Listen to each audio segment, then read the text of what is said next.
Hi, today I thought I'd share a technique with you which I find really useful and I hope you'll find useful. Actually, it's a couple of techniques which I hope you'll find useful. And they're to do with snare sounds, although they could be used on really any drum sound. So it comes from the idea that sometimes a particular track or a mix really calls for that kind of smacky, spanky sort of snare sound. And the way you normally get that, of course, is to apply compression to it. And there are certain hardware and vintage emulations of hardware which are known for that kind of effect. But the problem I've always had is that it doesn't seem to work consistently on all snare sounds. So some snare sounds, it's really easy to dial in that smacky kind of compression with the usual vintage style compressors, and other times it's something about the length of the snare transient or the tone of the snare where I just can't quite get that effect. I can't tune it in to get that. And the thing about vintage style compressors is that even if they have attack and release controls, they kind of do what they do, and you can fine tune it in a bit, but you can't get really precise about it. So if the snare isn't quite right for them, you just struggle, or at least I struggle, to get that real smacky kind of attack out of them. So I thought I'm going to try and figure out a way of doing that really consistently. So I'm going to be working with a really amazing compressor. It's the Flux Solera, and it's a compressor that is the most fully featured compressor I think I've come across. You can do almost anything with this. And you can really, really fine tune in and get a real smacky attack with it. But it's a super clean, transparent compressor, which is its strength, of course. But sometimes you want that thickness and that saturation that you get with a vintage compressor, which is kind of often part of that sort of smacky sound. And so we're going to look at how to do that working with a very clean compressor like this. I hope you find this useful, so let's have a look. So here we are. Now I'm going to play the drums without any compression so you can hear the snare, and I'll just play the drums as a whole kit and then we'll hone in on the snare.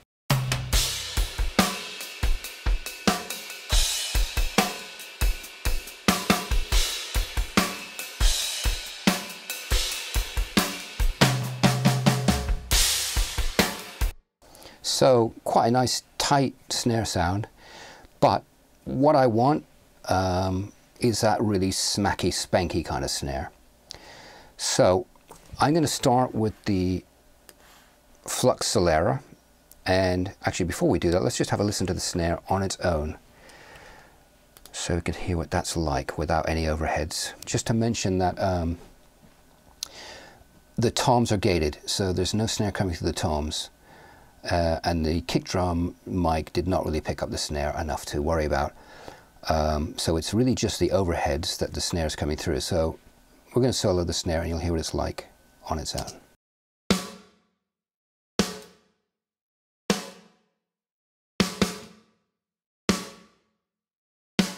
So you can hear the snare on its own. It's pretty isolated. It is gated. But that's going to allow us to do more with it than if it wasn't gated. And what that mic was picking up without the gate was not particularly useful for this particular drum track, so that's why I gated it. Now I'm going to put in this compressor and you can hear the difference.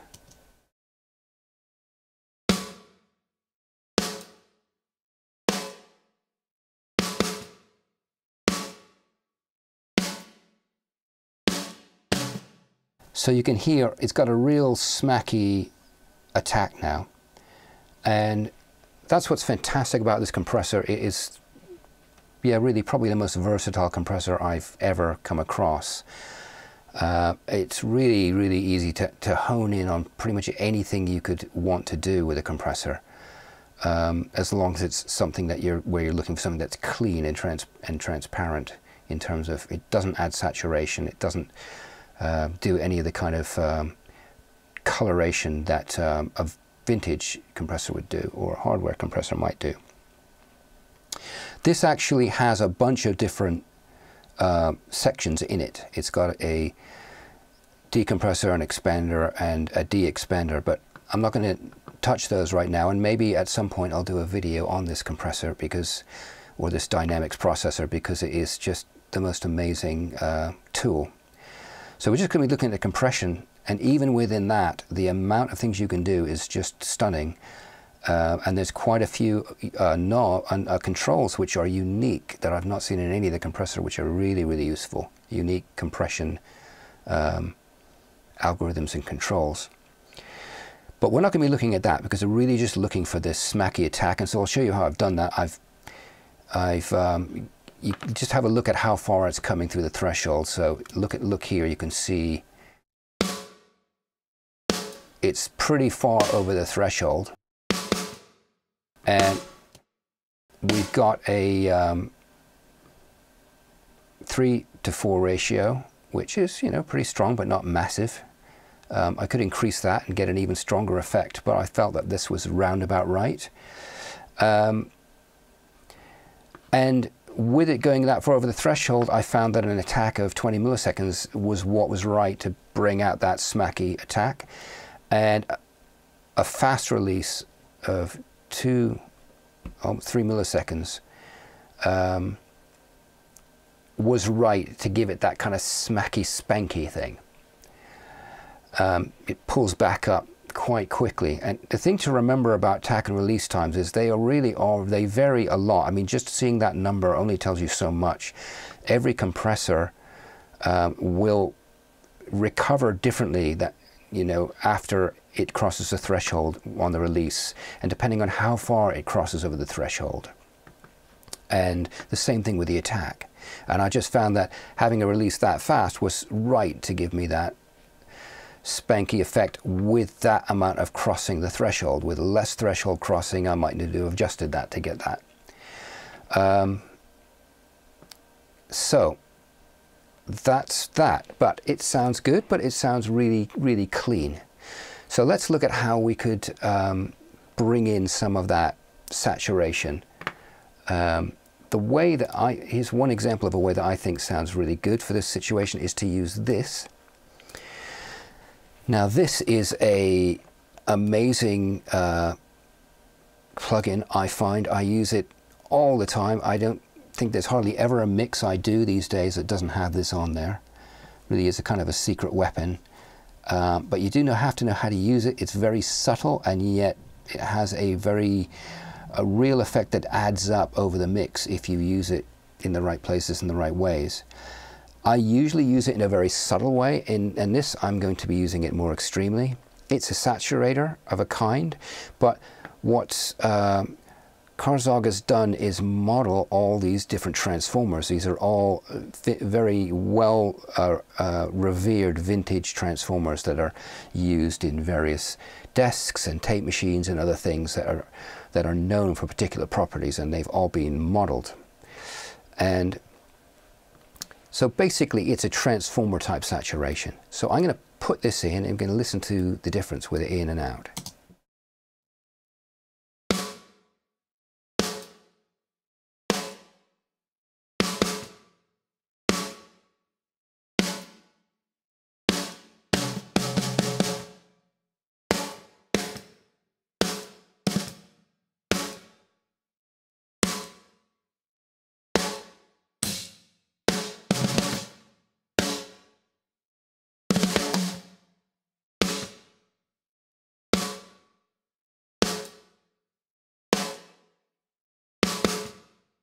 So you can hear it adds that real kind of thickness to the sound, and that nice kind of saturation that you would get if you were using a hardware compressor.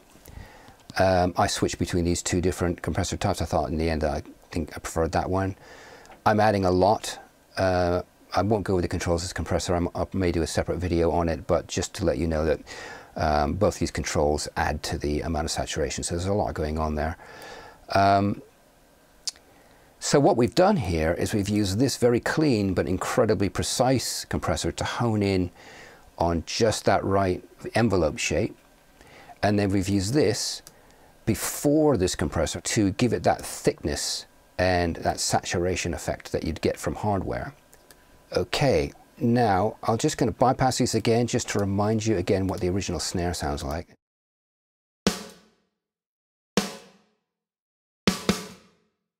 With them on.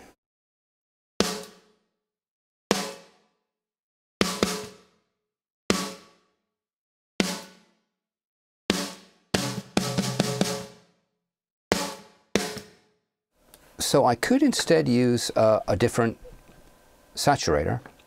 So let's try for a different effect. I mean, you can use any saturator you like. You could go much further for a much more sort of extreme effect if you wanted to.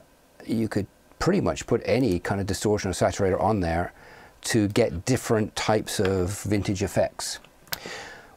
Let's try this one here, which is another really great saturator, the SoftTube Harmonics Analog Saturation Processor, which is just really great. It's got all kinds of great features, and again, I might do a video just on this because it's one of the best ones out there. I've set this up to give it quite a lot of distortion. So let's just check out this as a comparison here.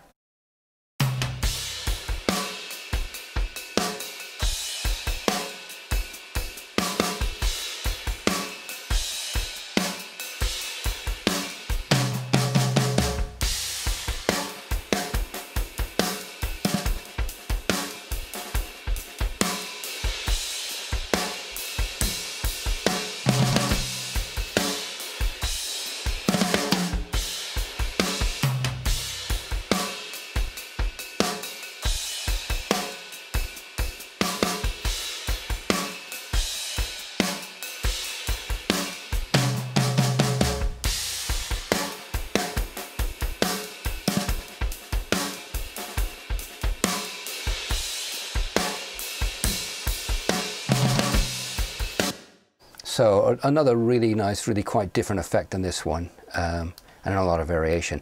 The idea really just being that with this technique you can just throw whatever kind of saturator or distortion you might have around and experiment and really shape your tone, your snare tone in a really precise way. And of course you could apply this to other drums as well, kick drum for example. So I hope you found that useful. If you did, please do subscribe, and hope to see you next time.